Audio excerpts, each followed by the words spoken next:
नमस्कार, मैं senior inspector Abhimanyu Jindal, crime petrol Dastak में आप सभी का स्वागत करता हूं। दो नरकंकाल, एक वैलेंटाइन डे का कार्ड। यह केस बहुत ही अजीबोगरीब था। यह केस तब का है जब मैं मेरठ में पोस्टेड था। मेरठ में आए दिन गैंग वॉर, लूट, किडनैपिंग, मर्डर्स की वारदातें हमेशा हमें एज पर रखती थी। उसी दौरान यह केस मेरे सामने आया, जिसमें क्राइम के एंगल को समझना बिल्कुल आसान नहीं था। दो नरकंकाल का एक वैलेंटाइन डे के कार्ड से क्या कनेक्शन होगा? यह राज जितना विचित्र था, उतनी ही रोंगटे खड़े कर देने वाली इसकी हकीकत थी।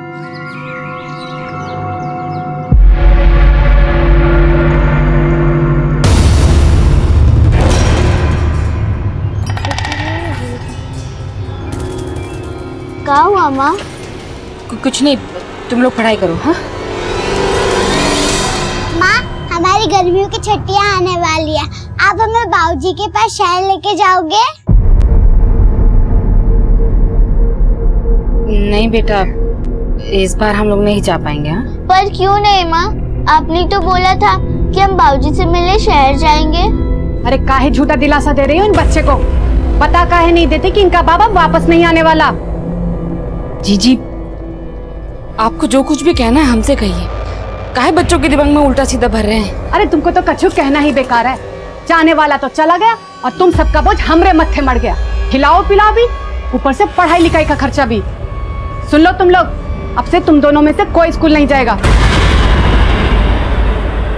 रमा, तुम्हें मना किया है ना, इनको तंग मत किया करो। चलो भीतर, भीतर चलो। सुलेखा, तुम इसकी बातों का बुरा मत माना करो। मैं हूं ना, सब देख लूंगा। बच्चों तुम बैठो, पढ़ाई करो, चलो।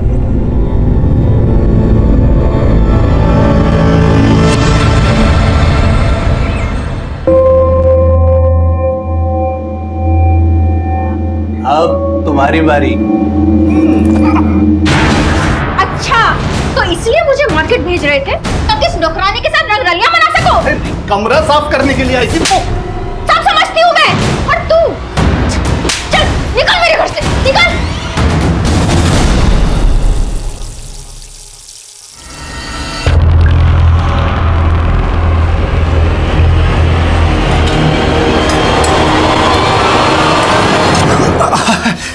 अरे छुटकी और गुड्डी कहाँ है? जो स्कूल गए। फिर क्या सोचा है जिंदगी के बारे में? मेरा मतलब अकेली रहती हो, पति के बिना अच्छा नहीं लगता होगा ना। अब देखो तुम्हारी बिटिया का पालन पोषण कर रहे हैं, उसके बदले में कुछ तो चाहिए ना। बात सुनो, देखो शुक्र मनाओ, हमने तुम्हें इस घर से बाहर नहीं जाने दिया। हमारी बात मान लो, सब आगे अच्छा ही होगा। सुन रही हो? क्या चल रहा है सब? कुछ नहीं। देखो तुमने ठीक कहा था, इस पर रहम नहीं करना चाहिए था। हमसे गंदा रिश्ता बनाना चाहती है। देखो गलत बात तो आप कर रहे थे जीजी। हमको क्या समझ में नहीं आता कि क्यों हमसे मीठा मीठा बोलते हैं। देखिए जीजी, हमारा घर जमीन हमारा हिस्सा दे दीजिए, हम अपने बच्चों का पालन पोषण खुद कर लेंगे। हिस्सा? क्या बोली तुम? हिस्सा चाहिए तुमको? तुम्हारा शरीर का ना बोलते बोलते नोच करके ना तुम्हारा हिस्सा कर देंगे। एक तो हमारे पति पे डोरे डाल रही हो, ऊपर से हिस्सा मांगती हो। चल निकल। नहीं जीजी, जीजी हमारी बात तो कहाँ निकले? हमारी बात तो सुन लीजिए। जीजी जीजी जीजी जीजी ठीक हो ना? हाथ मत लगाओ, बैठा जाओ। जीजी जीजी, ये कुलच्छनी डायन है, डायन। मेरी पत्नी पेट से थी और इसने उस पर हाथ रखा, मेरा बच्चा मर गया। इसने मेरे भाई की जिंदगी भी खराब की है। मैं कहता हूँ पूरे गांव पे शाप है, ये शाप हो। हाँ सरपंच साहब, ये हमारे घर आई तो हमारा बच्चा बीमार पड़ गया। हाँ, इन्होंने मेरी गाय को छुआ, गाय ने दूध देना बंद कर दिया। हाँ सरपंच साहब, ये डायन है, डायन। लोग शांत हो जाइए। पंचायत अपना फैसला सुनाती है। आज से अवध सिंह की पत्नी सुलेखा खा इस गांव में हुक्का पानी बंद किया जाता है। ना ही इसे कोई राशन देगा और ना ही इसकी कोई मदद करेगा। अगर किसी ने इसकी मदद करने की कोशिश की तो उसका भी हुक्का पानी बंद। आने वाले 7 दिनों में अगर यहाँ पर कोई अशुभ घटना हुई तो इस डायन को निर्वस्त्र करके पूरे गांव में घुमाया जाएगा। हाँ हाँ, बिल्कुल सही फैसला है पंचायत का, बहुत सही फैसला है सरपंच साहब। माँ, बहुत भूख लगी है। माँ, तुम लोग बैठो, मैं भी आती हूँ।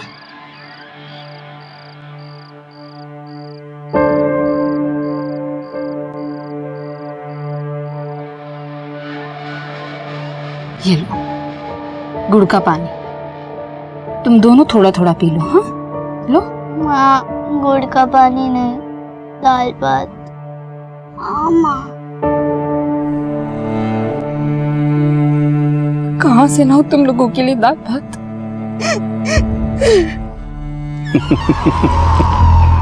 हमको आंख दिखाना कितनी बड़ी गलती थी, हाँ? पेट भर रहे थे हम तुम्हारा, और तुमने तो अपने पांव पे ही कुल्हाड़ी मार दी। तो अब भी चाहे ना तो मैं तेरा और तेरे बच्चों का पेट भर सकता हूं।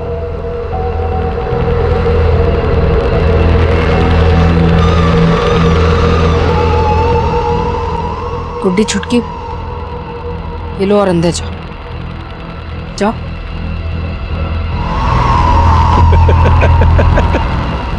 अरे वाह, तू तो बहुत जल्दी मान गया।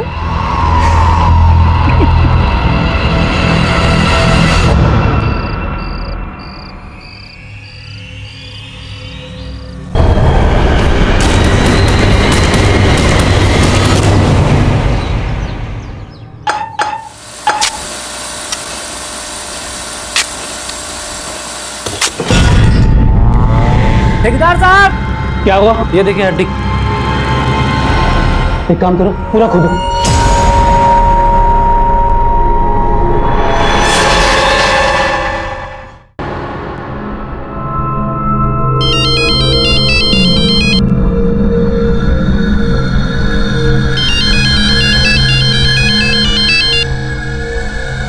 क्या हुआ? क्यों बार बार फोन कर रहे हैं? सर यहाँ बेडरूम के फर्श के नीचे खुदाई कर रहे थे तो 2 नर कंकाल निकले। क्या? और ये अक्ल की बैगन, तुझे कहा किसने था बेडरूम खोदने के लिए? अब सर टाइल्स लगवाना है और वायरिंग फिटिंग करनी है तो खुदाई तो करनी पड़ेगी ना। अभी किसी को कुछ पता नहीं चलना चाहिए। सर आप फोन नहीं उठा रहे थे तो मैंने पुलिस को कॉल कर दिया।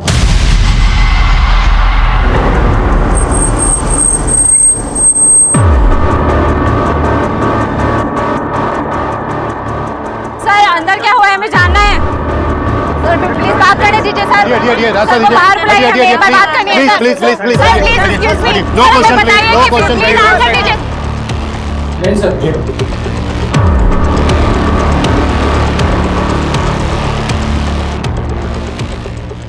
सर इस घर का मालिक मनोहर लाल है, और इस घर में जो ठेकेदार काम कर रहा है उसी ने मनोहर लाल को इन्फॉर्म किया था। देखो कुछ मिलता है के अंदर। सर घड़ी।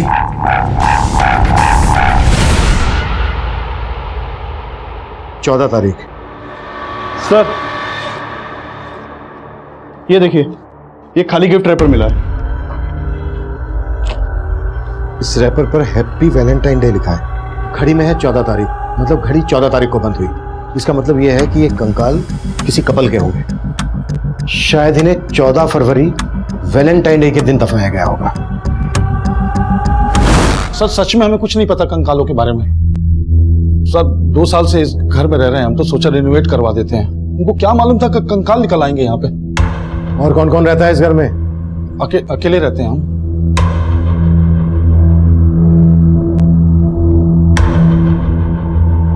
राठी, जिनके कंकाल है उन्हें कितने समय पहले दफनाया गया होगा? अभी ये बात बताना मुश्किल है सर किसी भी बॉडी को 1 साल दफनाने के बाद वो कंकाल में बदल जाती है।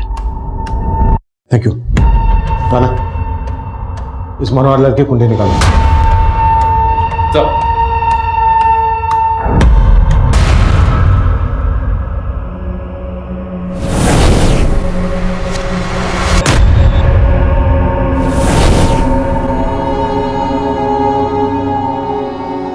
क्या हुआ चुटकी? संभालो, हम हैं ना।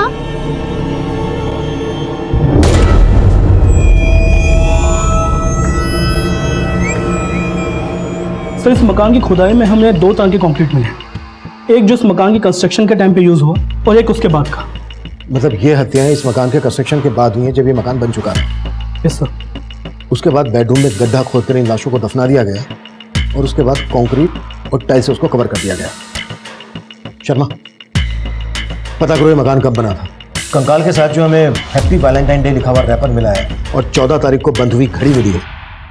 14 फरवरी और उसके आसपास की जितनी भी मिसिंग कंप्लेन है आसपास के सभी थानों में पता कर। आवाज लग रही है डियर आसम, बिजली गिराने का इरादा है। तुम्हारे लिए गिफ्ट लेकर आया हूं, ये पर इसे यहां मत खोलना, घर जाके। एक मिनट, एक अर्जेंट फोन है। हाँ तो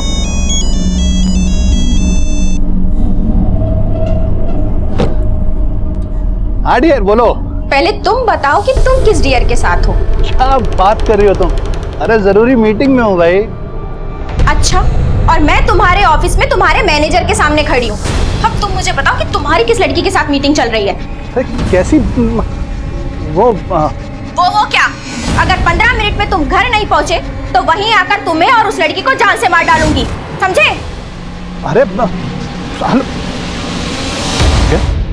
मनोहर की वाइफ रीमा गायब है?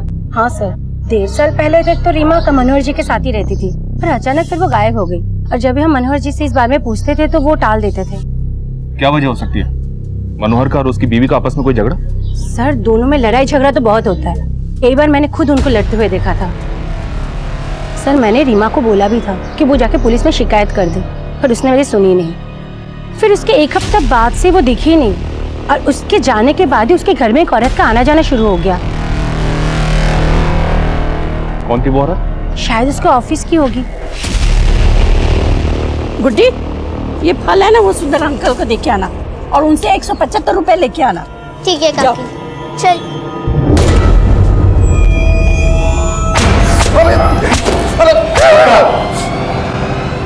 चल समझा शुरू।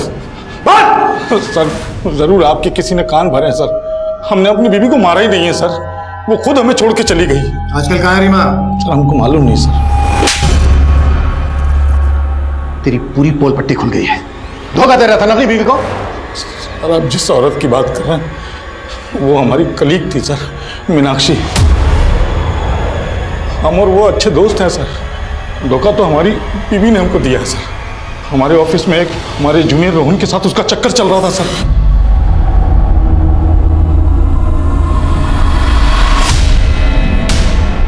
इसलिए तूने रीमा और रोहन को मारकर उस मकान के नीचे काट दिया, तो कंकाल मिले हमें वहां से। अब ये बोल, मीनाक्षी भी इसमें इन्वॉल्व थी? मीनाक्षी मनोहर की बीवी गायब है, और तुम्हारे दोस्त के घर से हमें 2 कंकाल मिले, और तुम्हारे ऑफिस से हमने ये भी पता लगा लिया कि रोहन भी तभी से गायब है जब से रीमा। तुमने नहीं तो क्या अकेले मनोहर ने कांड किया है? अपनी पत्नी का पता बोल, हमें उसके मैके वालों से मिलना है। सर, रीमा का यहाँ कोई नहीं था सर, और हम भी रीमा को अपनी शादी के सिर्फ 6 महीने पहले से ही जानते थे सर। रीमा मनोहर की दूसरी पत्नी है। पहली पत्नी तो 10 साल पहले ही गुजर गई थी। 2 साल पहले ही रीमा और मनोहर ने शादी की थी। सर, वो कंकाल रीमा और रोहन के हैं ही नहीं, पुराना कांड है सर। कोई हमसे पहले जो रहता होगा ना, उसने किसी कपल को गाड़ दिया होगा वहां ले जाके। तेरे से पहले कौन रहता था वहां? सर, ओम प्रकाश बिल्डर से लिया था हमने मकान। आज कहाँ ले जा रहे हो हनी? आज हाईवे रिसोर्ट पे कमरा बुक किया है तुम्हारे लिए। इसका फोन आ गया, एक मिनट। हाँ बोलो। सर, कहाँ हैं आप? क्यों, मेरी बीवी फिर से ऑफिस आ गई क्या? सर, बीवी नहीं, आफत आई है। पुलिस को आपके घर से 2 कंकाल मिले। क्या बकवास कर रहे हो तुम? किसने खबर दी है तुम्हें? सर, अगर आपके पास फुर्सत है तो खुद चेक कर लीजिए। टीवी, अखबार, सोशल मीडिया, सब में खबर चल रही है।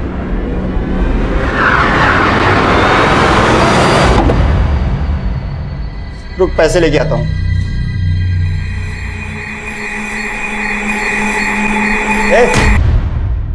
चोरी करने का इरादा है? नहीं अंकल। अंकल की बच्ची, बताओ तेरे मालकिन को। मैंने तुम पे भरोसा किया और मुझे ये क्या सुनने को मिल रहा है? तुम चोरी कर रही थी? नहीं काकी। मैं कम इन सर? यस कम इन। सर, मैं रजिस्ट्रार ऑफिस में रजिस्ट्रार से मिला था, तो पता चला कि वो मकान 10 साल पहले बनाया गया था। और सबसे पहले वो मकान ओम प्रकाश नाम के बिल्डर ने बनाया था। सर, ये ओम प्रकाश। सर, ओम प्रकाश ने ये मकान मोहन राकेश को बेच दिया था, और फिर 1 साल बाद इसने मोहन राकेश से वो मकान दोबारा खरीद लिया।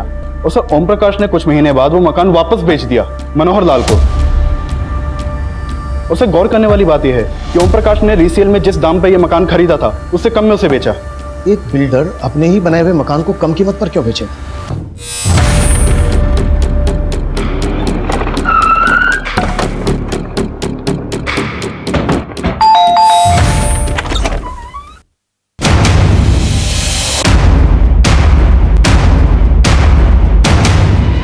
आपने अपना मकान कम कीमत में बेचा। ऐसा होता नहीं है कि कोई बिल्डर खुद की बनाई हुई प्रॉपर्टी नुकसान में बेचे। नहीं नहीं, वैसी बात नहीं है सर। क्या है, मेरे को फैमिली के लिए थोड़ा बड़ा घर चाहिए था, इसलिए मैंने वो घर निकाल दिया। बाकी और कोई बात नहीं है सर। कहीं ऐसा तो नहीं है कि कम कीमत में इसलिए बेचा क्योंकि 2-2 लाशें दफन थी जमीन के नीचे, उस कपल को मार के गाड़ दिया? कौन थे वो लोग जिनके कंकाल मिले हमें? सर ये आप क्या कह रहे हैं? मुझे कुछ भी पता नहीं है सर। मैंने वो मकान बनवाया जरूर था, लेकिन मैं कभी रहने के लिए नहीं गया। मैंने वो मकान मोहन राकेश को बेचा था सर। वो हापुड़ में रहता है। बाद में उसको वो मकान दोबारा बेचना था तो मैंने खरीद लिया सर। ये लीजिए, बाकी मैं ट्रांसफर कर दूंगा। सर वो दोनों नरकंकाल किसके थे मुझे नहीं पता है सर। हो सकता है सर वो मोहन राकेश ने कोई कांड किया हो। वो हापुड़ में रहता है सर। वो हम पता कर लेंगे, लेकिन बिना हमसे पूछे शहर से बाहर नहीं जाऊंगे। नहीं, बिल्कुल नहीं जाऊंगा सर।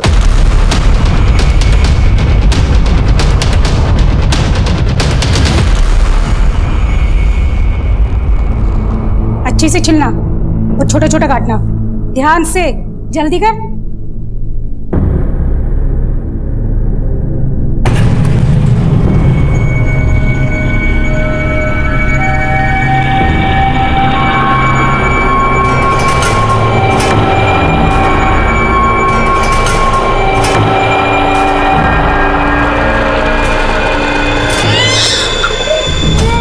नन्हे, क्या हुआ? नन्हे,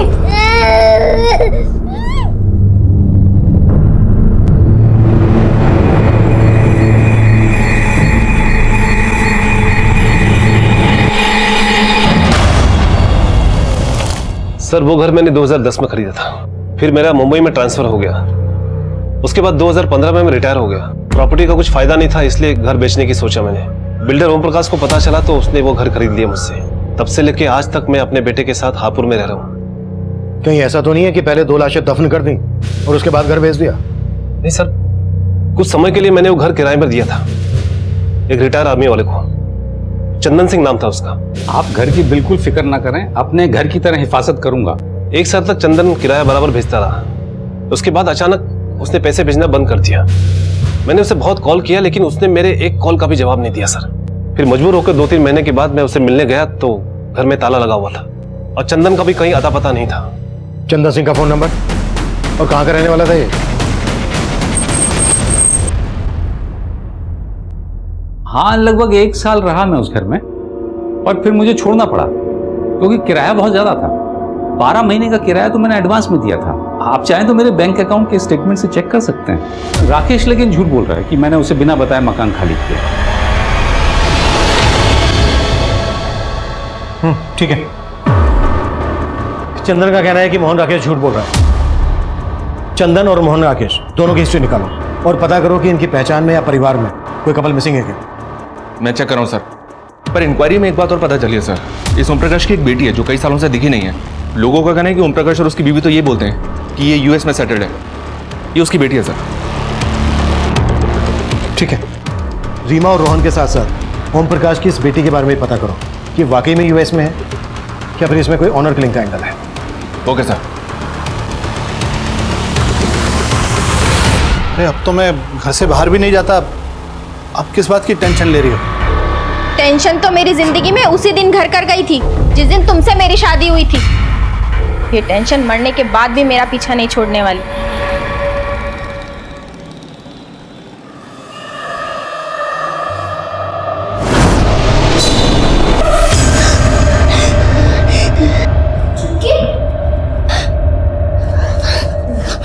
क्या हुआ चुटकी? फिर से वही सपना देखो। चुटकी चुप हो जा। चुटकी कुछ नहीं हुआ। क्या हो रहा है ये? कुछ नहीं, वो बच्चे ने भयानक सपना देखा। क्या लोग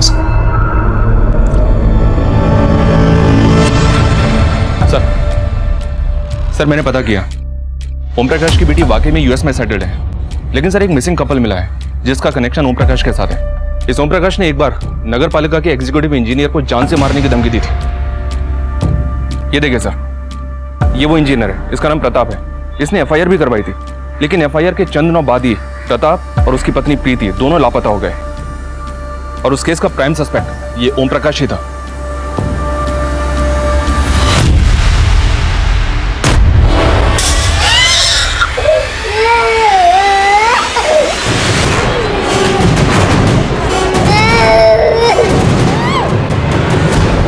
धर्म जैसे जला दिया ना मेरे बेटे को। हाँ, अब बताती हूँ मुझे जलन क्या होती है। चल बताती हूँ।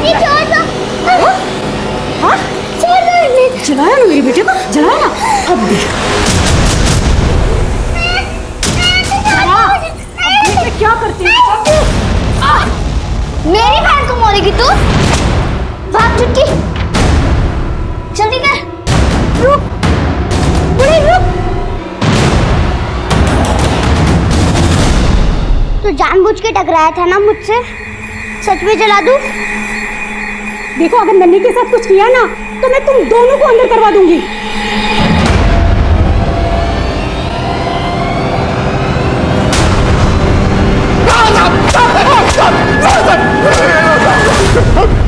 चल बोल, वो एग्जीक्यूटिव इंजीनियर प्रताप और उसकी पत्नी कहाँ है? बेवजह शक कर रहे हैं सर मुझ पर। सेशन कोर्ट ने भी मुझे बरी कर दिया है साहब। मेरे खिलाफ कोई सबूत नहीं मिला साहब। सबूत तो अब मिला है। दो कंकाल मिले तेरे बनाए हुए मकान में, और वो केस भी अब फिर से खुलेगा। सर बात सिर्फ इतनी सी है कि मैंने उस इंजीनियर को थोड़ा सा धमकाया था सर। सर वो एक नंबर का भ्रष्ट आदमी था। डिपार्टमेंटल इंक्वायरी चल रही थी सर, आप पता कर सकते हैं उसके खिलाफ। उसको लगा कि वो अरेस्ट हो जाएगा, इसलिए वो गायब हो गया। साहब गाजियाबाद थाने में जाके पता भी कर सकते हैं, पर उसके गायब होने में मेरा कोई हाथ नहीं है सर। जब तक सच ना खुले ना।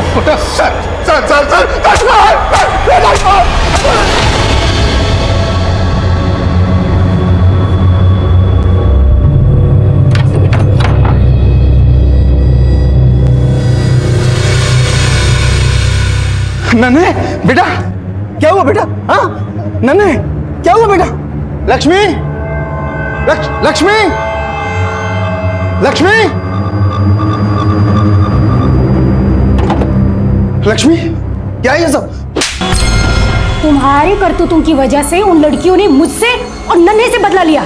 तुमने उनके साथ ऐसा किया? छी!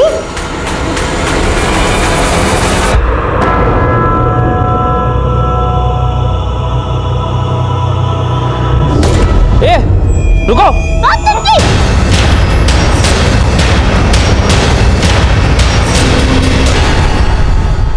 सर, इंजीनियर प्रताप और उसकी पत्नी प्रीति 3 साल पहले फरवरी से गायब हैं। और मनोहर की दूसरी बीवी रीमा और रोहन का भी अभी तक कुछ पता नहीं चल रहा है। इसके अलावा किसी और कपल के बारे में पता चला जो उस घर में रहने वाले चंदर और मोहन राकेश से कनेक्टेड हो? उनके बैकग्राउंड में ऐसा कोई कपल नजर तो नहीं आ रहा है जो मिसिंग हो। माना रीमा, रोहन, प्रीति, प्रताप नहीं मिल रहे हैं, लेकिन जब तक फोरेंसिक रिपोर्ट नहीं आ जाती तब तक हमें हर पॉसिबिलिटीज पर काम करना है। ये केस बिल्कुल भी आसान नहीं था, और तब हमारी मुसीबतें और भी बढ़ने वाली थी। जो कपल गायब थे, इसके लिए उन कंकालों की फोरेंसिक रिपोर्ट इसमें हमारी कोई खास मदद नहीं करने वाली थी। मनोहर लाल और ओम प्रकाश को कोर्ट ने जमानत दे दी थी। रीमा, रोहन और प्रीति प्रताप के अलावा एक और कपल हमारी फहरिस्त में जुड़ने वाला था। सर, ये विजय, ये इस एरिया में 7 साल से रह रहा है। बोलो विजय। साहब, यहाँ पास में फैक्ट्री है, वहाँ काम करता था वो मुझे दिखा था एक बार यहाँ। अरे जितेंद्र, तू यहाँ? विजय, अरे इधर कुछ काम था, चल मिलते हैं। चल ठीक है, बाय। साहब, तब उसको मैंने चंदन अंकल घर आते हुए देखा था। उस मेड ने दरवाजा खोला था। थैंक्स विजय। क्या तुम वो फैक्ट्री हमें बता सकते हो जहाँ जितेंद्र काम करता था? जी, यहीं पास में है। जी हाँ, मैं जब वहाँ रहता था तो एक मेड कुछ दिन के लिए मेरे यहाँ काम करने आया करती थी, लेकिन मैं किसी जितेंद्र को नहीं जानता। मुझे तो ये भी नहीं पता कि कोई जितेंद्र नाम का आदमी उस मेड से मिलने आया करता था। अब कहाँ है वो मेड? मुझे इस बारे में नहीं पता सर। उसने सिर्फ 6-7 दिन मेरे यहाँ काम किया था, मुझे तो अब उसका नाम तक याद नहीं है। कोई 6-7 दिन के लिए मेड तो रखता नहीं। कहीं ऐसा तो नहीं है कि वो आपकी मेड नहीं कोई और थी जिसका जितेंद्र के साथ अफेयर था? जितेंद्र भी 2 साल से गायब है, कहीं वो दोनों कंकाल इन्हीं दोनों के तो नहीं? अरे सर, कैसी बात कर रहे हैं आप? उस दौरान मुझे एक मेड की ज़रूरत थी, इसलिए मैंने आसपास के लोगों को बोला था, और वो खुद काम मांगने आई थी मेरे पास। आपको काम वाली बाई की जरूरत थी? हाँ हाँ जी, मैं घर के सारे काम करती हूँ, आप मुझे रख लीजिए। सर, उसने सिर्फ 6-7 दिन काम किया था, उसके बाद अचानक आना बंद कर दिया। मुझे लगा शायद उसको काम जमा नहीं होगा। शिव जी सर, मैं उस फैक्ट्री के मैनेजर से मिला। उसने बताया कि 2 साल पहले जितेंद्र ने अचानक से फैक्ट्री आना बंद कर दिया था। वो वहाँ डेली वेजेस पर काम करता था, इसलिए सबको लगा कि शायद उसने कहीं और काम पकड़ लिया होगा। सर, जितेंद्र के कोवर्कर ने बताया कि उसका मंजरी नाम की एक लड़की के साथ अफेयर था जो उससे मिलने के लिए फैक्ट्री में आती थी। सर, ये मंजरी वही मेड हो सकती है जिसको विजय ने चंदन के घर देखा था। फैक्ट्री से जितेंद्र का नंबर मिला? मिला तो है लेकिन बंद है। उस नंबर के कॉल रिकॉर्ड चेक लो और पता करो कि वो नंबर कौन से एड्रेस पर रजिस्टर्ड है। Right sir.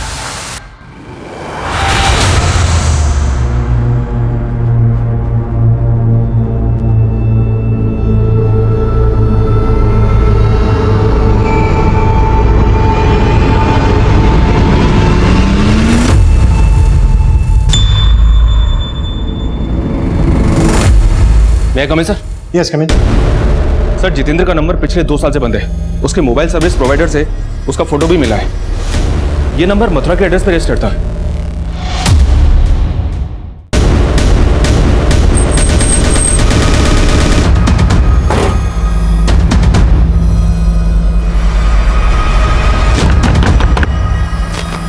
जितेंद्र जी।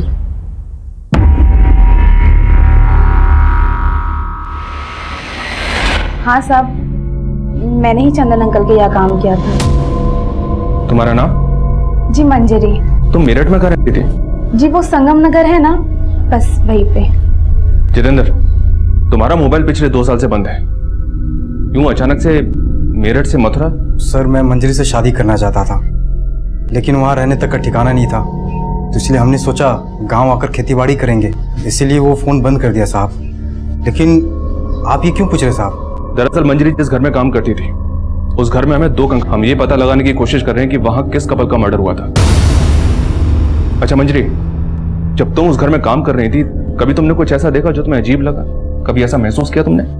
जी ऐसा तो कभी कुछ नहीं, मैंने वहाँ कुछ वक्त के लिए काम किया था। सर वो कंकाल या रीमा रोहन के या प्रीति प्रताप के? क्योंकि उन दोनों कपल्स के बारे में कोई लीड नहीं मिल रही है। पॉसिबिलिटी तो फिलहाल यही दिख रही है। ठीक है, जैसे कुछ और पता चलता है अपडेट मी। बोलो। सर उन दोनों कंकालों की फॉरेंसिक रिपोर्ट आ गई है। सर जैसा कि हमें पता चला कि उन दोनों कंकालों में से एक मेल है और एक फीमेल। सर फॉरेंसिक रिपोर्ट से ये पता चला है कि मौत के समय जो मेल कंकाल है उसकी उम्र 45 से 50 होगी और जो फीमेल कंकाल है उसकी 20 से 25। इसका मतलब दोनों की उम्र में काफी फर्क था। जी सर। और सर ये जो मेल कंकाल है उसके स्कल पे कुछ क्रैक्स हैं। ये दोनों लाशें लगभग 2 साल पुरानी हैं। इसका मतलब वो कंकाल इंजीनियर पति पत्नी के तो नहीं हो सकते।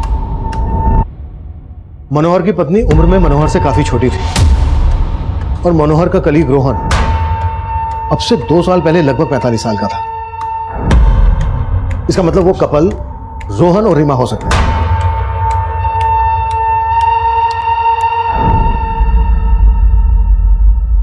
राणा, मनोहर को लेके आओ क्विक। मैं कम इन सर? यस कम इन। सर जितेंद्र और मंजरी ने जो अपना एड्रेस दिया था मेरठ का वो गलत निकला। व्हाट?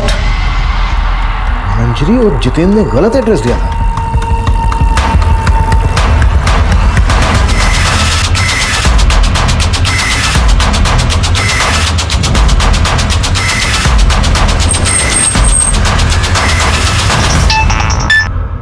हेलो सर मनोहर गायब है, ना ऑफिस में है ना घर में है और अपना फोन भी बंद कर रखा उसने। व्हाट?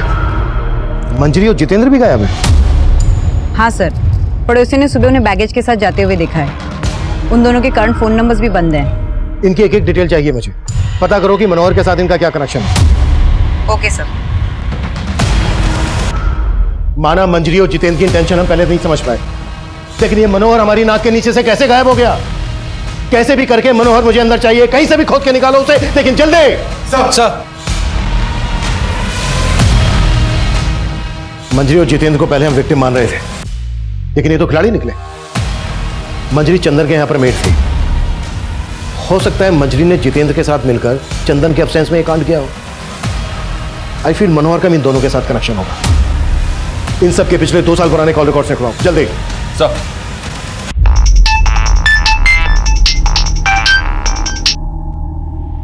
हेलो सर, जितेंद्र के पड़ोसियों से पूछताछ की तो पता चला कि मंजरी यूपी के सिकंदरपुर गांव की थी।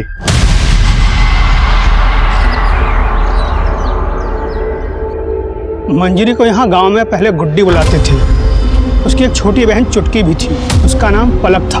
10 साल पहले मैंने उनको आखिरी बार देखा था। अगर मैंने उन्हें नहीं बचाया होता तो उन बेचारियों का भी वही हश्र होता जो उनकी माँ का हुआ।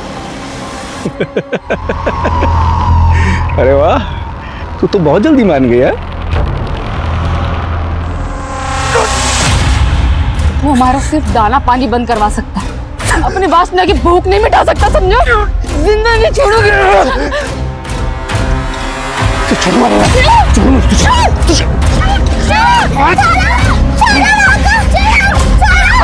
छोड़ मेरे बच्चों।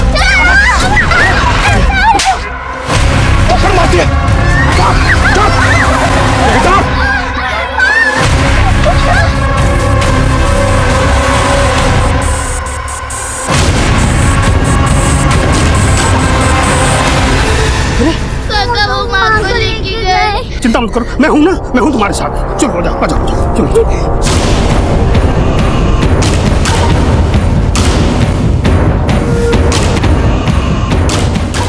मैंने उन्हें उस वक्त तो भगा दिया था। क्या उनकी माँ को गांव वालों ने मार दिया? नहीं साहब, गांव वालों ने नहीं, प्रेम ने अपने कुछ साथियों के साथ मिलकर सुलेखा को मार डाला। गांव वालों के लिए सुलेखा पहले से ही डाइन साबित हो चुकी थी। उसकी मौत पर आंसू बहाने वाला कोई नहीं था। तरह तरह की भ्रांतियां भर दी गांव वालों के मन में। उसका फल मिला उसे, तिल तिल के मरा। 2 साल तक खाट से नहीं उठा मरने से पहले। लेकिन मंजरी किसी जितेंद्र नाम के लड़के के साथ शादी करके रह रही थी मथुरा में। वो तो मुझे नहीं मालूम साहब। और उनके पिता? अवध सिंह, वो मेरठ में रहते हैं। वहां उन्होंने किसी और औरत के साथ शादी करके घर बसा लिया। मेरठ में जहाँ रहते हैं उनका पता दीजिए।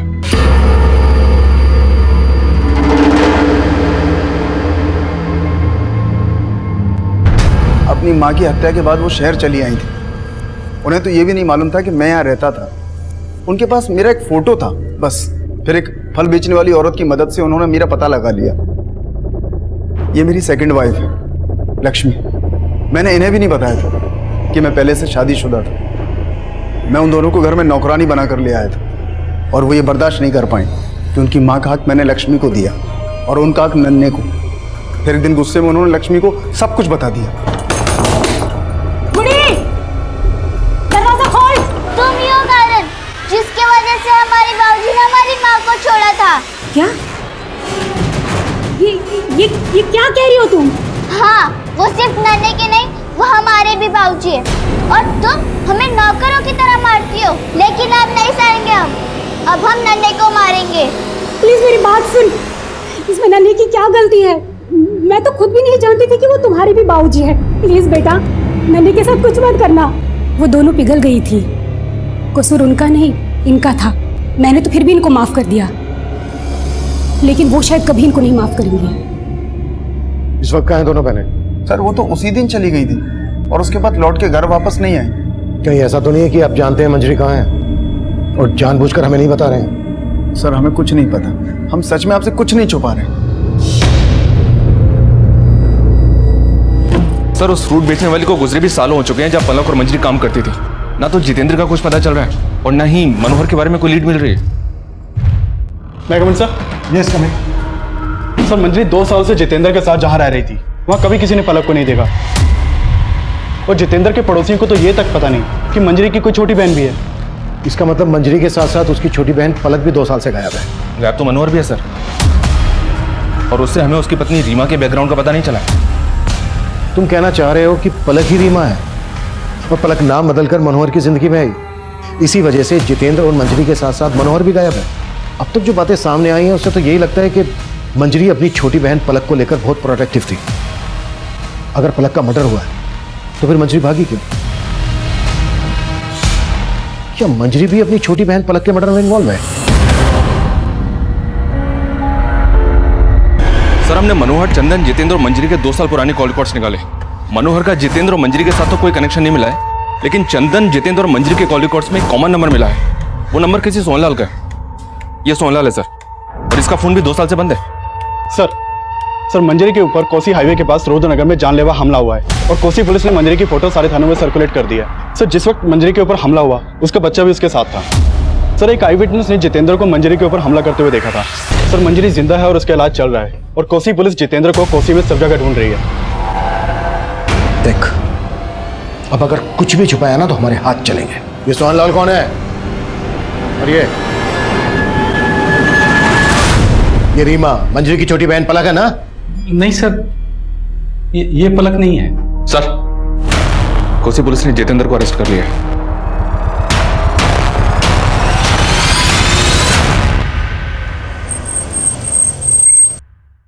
मैं और छुटकी हमेशा माँ से पूछती थी, माँ हमारी गर्मियों की छुट्टियां आने वाली है, आप हमें बाबूजी के पास शहर लेके जाओगे? लेकिन माँ कोई ना कोई बहाना बना के बाहर टाल लेती थी। तब हमें समझ नहीं आता था माँ बाबूजी की बेवफाई की सजा काट रही थी, और मेरे ताऊ तो मेरे बाबूजी से भी गई गुजर निकले। अपनी गंदी नीयत पर पर्दा डालने के लिए उन्होंने पूरे गांव के सामने मेरी माँ को डायन साबित कर दिया। आखिरी बार माँ की शक्ल भी नहीं देख पाए हम दोनों बहनें। हमें बस इतना पता था कि हमारे बाबूजी यहाँ मेरठ में रहते हैं, तो हम दोनों बहनें मेरठ चले आए। फिर फल वाली काकी ने हमारे बाबूजी को खोज तो निकाला, पर वो कई सालों पहले हमें पराया कर चुके थे। हम वहां से भी निकल गए। सोचा उनकी दहलीज पर कभी कदम नहीं रखेंगे। हम काकी के पास लौट रहे थे, तब फिर सोहनलाल आया हमारी जिंदगी में। कहने को वो हमारा मसीहा था, उसने हमें उन लड़कों से बचाया था। वो हमें अपनी नई जिंदगी देने के लिए अपने घर ले गया। बोला कि अरे ये तुम्हारा ही घर है, बैठी देखो, आज से मुझे ही अपना पापा समझना है, और आज से तुम दोनों की सारी जिम्मेदारियां मेरी। उसने हमें पाला, पढ़ाया, सब किया, लेकिन उसकी नीयत डोलने में वक्त नहीं लगा। जिंदगी जैसे तैसे कट रही थी। फिर जितेंद्र हमारी जिंदगी में आया। मैं मंजरी के लिए किसी हद तक जा सकता था साहब, लेकिन तब तक उसने बताया नहीं कि उसका मुंह बोला बाप सोहनलाल उसका रेप करता था। सिर्फ सोहनलाल ही नहीं, उसका दोस्त चंदन भी। उस दिन वैलेंटाइन डे पे मंजरी चंदन के घर पे थी। मैं वहां उसको विश करने गया था साहब। Happy Valentine day. Thank you.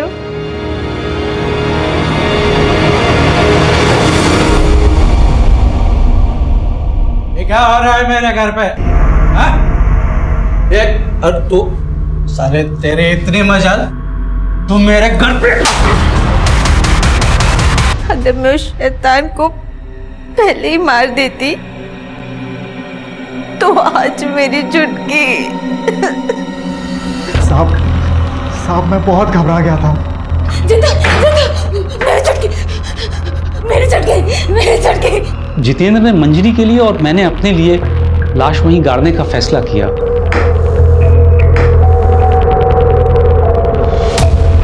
जब माँ गई तो एक चुटकी ही थी।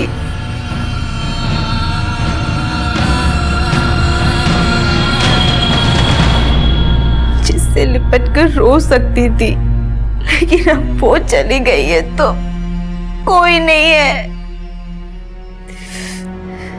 जितेंद्र भी नहीं। मंजरी से शादी तो कर ली, लेकिन सहन नहीं कर पाया कि मेरे और मंजरी के बीच सोहनलाल मरा ही नहीं था। वो मेरा बच्चा नहीं था, वो सोहनलाल का बच्चा था साहब। और जब आप हमसे मिलकर गए तो मंजरी काफी डर गई थी। पुलिस हम तक पहुंच गई है जितेंद्र, अब हम और नहीं भाग सकते हैं। मैं पुलिस को जाके सब सच बता देती हूँ। मर जाती तो जरूर पछतावा होता साहब। अगर अभी कोई पछतावा नहीं है, जिंदगी ने जो दिया है सब कुछ आपके सामने रख दिया। बस इतनी सी गुजारिश है कि मेरी बेटी वो बने जो मेरी और मेरी छुटकी की किस्मत में नहीं था।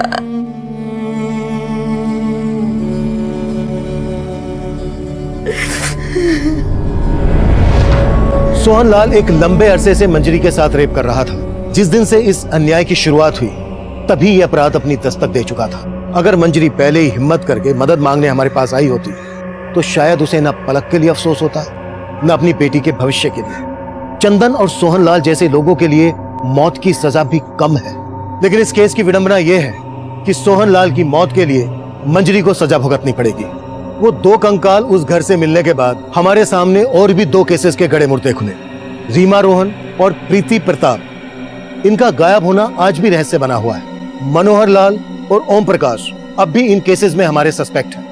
अब मैं सीनियर इंस्पेक्टर अभिमन्यु जिंदल आप लोगों से विदा लेता हूं। आपसे फिर मुलाकात होगी एक नए केस के साथ। स्वस्थ रहिए, सतर्क रहिए और देखते रहिए क्राइम पेट्रोल दस्तक। मकसद बताना नहीं, बचाना है।